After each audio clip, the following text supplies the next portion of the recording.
5 जादुई चूहे। लाला रोशन लाल और उनकी पत्नी बहुत पैसे वाले थे, मगर लाला रोशन लाल का हमेशा लालच बढ़ता ही जाता। दान पुण्य और बड़ी बड़ी बहुत सारी ऐसी चीजें वो करते रहते थे जिनसे उन्हें हमेशा मुनाफा हो। लाला रोशन लाल की जिंदगी में किसी चीज की कमी नहीं थी, सिवाय इसके कि उनकी धर्म पत्नी को एक अजीबोगरीब बीमारी थी, जिसके कारण वो हर एक बात को 5 बार दोहराती थी। एक दिन लाला ने बहुत बड़ा यज्ञ रखा और माने हुए पंडित पुरोहितों को बुलाया। पंडित ने पूजा शुरू की और लाला जी की पत्नी से कहा, जाइए लाला जी को बुलाकर लाइए। अभी आती हूँ पंडित जी, अभी आती हूँ पंडित जी, अभी आती हूँ पंडित जी, अभी आती हूँ पंडित जी, अभी आती हूँ पंडित जी। पंडित जी इतनी बार ये सुनने के बाद परेशान हो गए।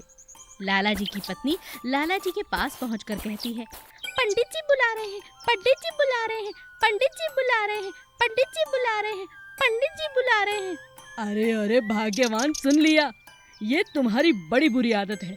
कभी कभी तुम्हारी जबान ऐसी अटकती है कि हर बात 5 बार कहे बिना रुकती ही नहीं हो। चलो चलो, पूजा के लिए देरी हो रही है। पति पत्नी जाकर पूजा में बैठ जाते हैं। पूजा बहुत अच्छी तरीके से संपन्न हो जाती है। तब पंडित जी लाला जी से कहते हैं, आज की पूजा बहुत सुंदर और सफलतापूर्वक संपन्न हुई है लाला जी। आपको आज की इस पूजा का एक बहुत बड़ा आशीर्वाद मिलेगा। केवल एक चीज, जो आपकी पत्नी पहली बार बोलेगी उसका 5 गुना आपको मिलेगा। लाला जी ये बात सुनते ही बहुत खुश हो जाते हैं, क्योंकि वो जानते थे उनकी पत्नी हर बात को 5 बार कहती है, यानी उन्हें जो भी फल मिलेगा वो 5 गुना से भी ज्यादा 5 गुना हो जाएगा।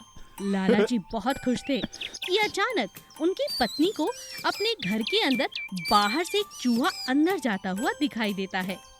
पत्नी जोर से कहती है, चूहा चूहा चूहा चूहा चूहा।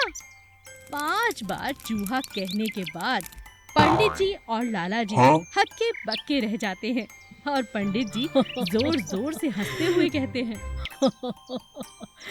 बस हो गई ना बात लाला जी। अब आपको ये 5 चूहे संभालने होंगे। ये अब जादुई चूहे बन गए हैं। मैं आगे पूरी बात करता इससे पहले ही भाभी जी ने चूहा कह दिया। जो भी ये बात पहली बार बोलती उसका 5 गुना जादुई असर होना था। अब इन्होंने चूहा कहा है, यानी कि 5 से भी ज्यादा चूहे, 5 गुना और चूहे आपके घर में रहेंगे, और वो भी कोई ऐसे वैसे नहीं, जादुई चूहे। लाला जी अपने सर पर हाथ रखकर पछताने लगते हैं और उनकी पत्नी, हाय राम, मुझसे ये क्या हो गया, मुझसे ये क्या हो गया, मुझसे ये क्या हो गया, मुझसे ये क्या हो गया, मुझसे ये क्या हो गया। जोधपुर के गांव में बिपिन अपने दोस्तों के साथ गिल्ली डंडा खेल रहा था। तभी उसका दोस्त वेंकट दौड़ता हुआ वहां पर आया और चिल्लाने लगा, अरे यार बिपिन, तुम्हारे घर को बैंक वाले जब्त करने के लिए आए हैं। तुम्हारे पापा ने कुछ कर्जा लिया, लेकिन उसको समय पर चुकाया नहीं, इसीलिए बैंक वाले कुछ गुंडों के साथ आकर घर का सारा सामान बाहर फेंक रहे हैं। जल्दी आओ, चलो चलो। अरे यार, ये तो मेरे पापा मुझे भी नहीं बोला। चलो चलो, जल्दी चलो। जब बिपिन और वेंकट वहां पर पहुंचा, बैंक ऑफिसर सामान को बाहर फेंक दिया। जब बिपिन उनको रोका तो बैंक ऑफिसर ने ऐसा बोला, क्यों रे, अभी शर्मिंदा हो रही है क्या? जब कर्जा लिया है तो चुकाना भी पड़ेगा ना, पेड़ के जितना हुआ है। लेकिन अपने बूढ़े बाप का कर्जा नहीं चुका सकते क्या?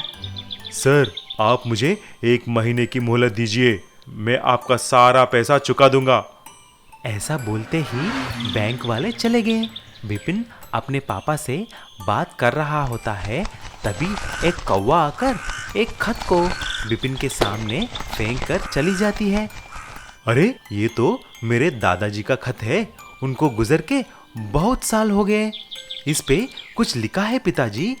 घने जंगल के अंदर एक नदी पार करके जाओ तो तुम्हें एक जादुई मछली का पेड़ मिलेगा। पिताजी, ये देखो, उसका नक्शा भी है यहाँ पर। चलो यार वेंकट, तुम मेरे साथ चलो। हम वहाँ जाएंगे और उस जादुई मछली के पेट से मछली निकालकर पैसे कमाएंगे। पागल तो नहीं हुआ? पेड़ में से मछली और ये खत में जो लिखा है, तुम उसे विश्वास कर रहे हो? क्या करूं यार वेंकट, मेरे पास अभी तरकीब कुछ नहीं है। चलो मेरे साथ। ऐसा दोनों दोस्त घने जंगल में चले जाते हैं। नदी पार करने के बाद उनको एक बड़ा विशाल सांप नजर आती है। तभी सांप ने पूछा, आप दोनों हट्टे कट्टे हो, बोलो आप में से कौन मेरा भोजन बनेगा?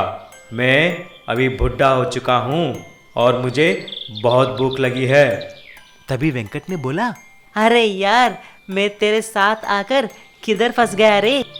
तुरंत विपिन ने बोला, साहब जी, मुझे बस एक जादुई मछली का पेड़ की तलाश है। एक बार वो मिल जाए, मैं आकर आपका भोजन बनूंगा। बस अभी के लिए हमको छोड़ दो। इंसान बहुत धोखेबाज होते हैं, मैं तुम्हारी बात कैसे मानूं? साहब जी, आप एक काम कीजिए, वेंकट को वह पेड़ दिखा दीजिए। मैं आपका भोजन अभी बन जाऊंगा, आप मुझे खा सकते हैं। सभी लोग मेरे बात सुनकर ही भाग जाते हैं, लेकिन एक तुम ही हो जो यहाँ पर है। लगता है तुम बड़े ईमानदार आदमी हो। वो देखो, जादुई मछली का पेड़, जितना भी मछली चाहिए लेके जाओ। सांप ऐसा बोलते ही वहां पर एक जादू पेड़ मछलियों से भरा हुआ प्रत्यक्ष हो जाता है और सांप गायब हो जाती है। तभी विपिन और वेंकट सारे मछलियों को लेकर बाजार में बेच देते हैं। ऐसा ही एक महीने के अंदर विपिन बैंक का सारा कर्जा भी चुका देता है और अपने बुजुर्गों का घर को बचा लेता है। प्याज की खेती। राघव हर साल अपने खेतों में सिर्फ और सिर्फ प्याज की खेती किया करता था। अक्सर वो इस बात का ध्यान रखता था कि बाजार में कौन सी सब्जी की बहुत ज़्यादा डिमांड है। अक्सर उसी सब्जी का वो खेती किया करता था। प्याज की हमेशा ही बाजार में अच्छी डिमांड रहती थी, इसीलिए वो ज़्यादातर प्याज ही बोता था। एक साल प्याज के दाम आसमान छूने लगे थे। राघव की पत्नी ने उससे कहा, अजी सुनते हो, बीज डालने का समय हो गया है। पूरे गांव ने बीज डाल भी दिए और आप अभी तक बाजार से बीज लेकर भी नहीं आए हो। बात क्या है? अरे तुम तो नाराज हो जाती हो। आज वहीं जाने का मेरा प्रोग्राम है। मैं शहर जाकर बीज लेकर आता हूँ और उसी दुकान से लाऊंगा जहाँ से हमेशा से लाता हूँ। मुनाफा तो बिल्कुल निश्चित रूप से होगा। राघव शहर उसी दुकान पर जाता है जहाँ से वो हर साल बीज लेकर आया करता था, लेकिन इस साल वो दुकान बंद थी। आसपास पूछने के बाद पता चलता है कि अब वो दुकान घाटे में जा रही थी, इसीलिए हमेशा के लिए बंद हो गई। राघव को किसी और दुकानदार और उसके बीज पर बिल्कुल भरोसा नहीं था। राघव खाली हाथ घर लौट आता है। उसकी पत्नी ये सारी बात सुनकर हैरान रह जाती है। ये आपने क्या किया? एक दुकान बंद हो गई तो क्या हुआ? अरे किसी और दुकान से ले लेते। सारी दुनिया एक ही दुकान से हमेशा ही थोड़ी ना बीज लेती है। अब क्या बोओगे, क्या करोगे? मैं तो कहती हूँ कल ही जाओ और जाकर बीज लेकर आओ।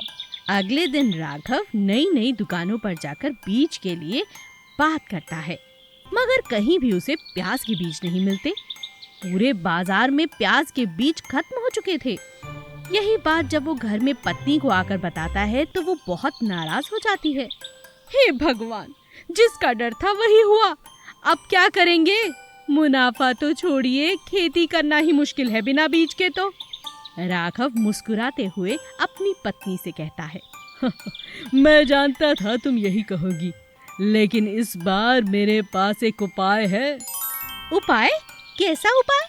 राघव घर में पड़ा हुआ एक पुराना संदूक खोलता है और उसमें से कुछ बीज निकालता है। अपनी पत्नी को दिखाते हुए राघव कहता है, ये बीज देख रही हो? ये मरते हुए माँ ने मुझे दिए थे। ये कोई आम बीज नहीं है। ये बहुत अच्छी फसल के बीज हैं। माँ ने कहा था, कभी किसी मौसम में अगर ऐसा हो कि बीज न मिले तो इन बीजों को खेतों में डालकर गुजारा कर लेना। माँ तो माँ होती है ना। देख, मेरे पास बीज है। इस बार तो फसल ऐसी होगी कि पूरे गांव के पास ऐसी प्याज न मिलेगी। हाँ, ये तो आपने सच में कमाल की बात कर दी। अगले ही दिन राघव अपनी पत्नी के साथ खेतों में बीज डाल देता है। खेतों में बीज डालने के बाद एक अजीब चीज होती है। एक एक प्याज का साइज इतना बड़ा होता है कि हर कोई दूर दूर से उसके खेत देखने आता है। एक एक प्याज 5-5 किलो का था। ना केवल राघव का प्याज दूर देश तक जाता है, बल्कि उसे इस बात का बहुत मुनाफा भी होता है। कभी कभी नुकसान के पीछे भी कोई फायदा होता है। बस हमें अपने नजरिए को बदलने की जरूरत है।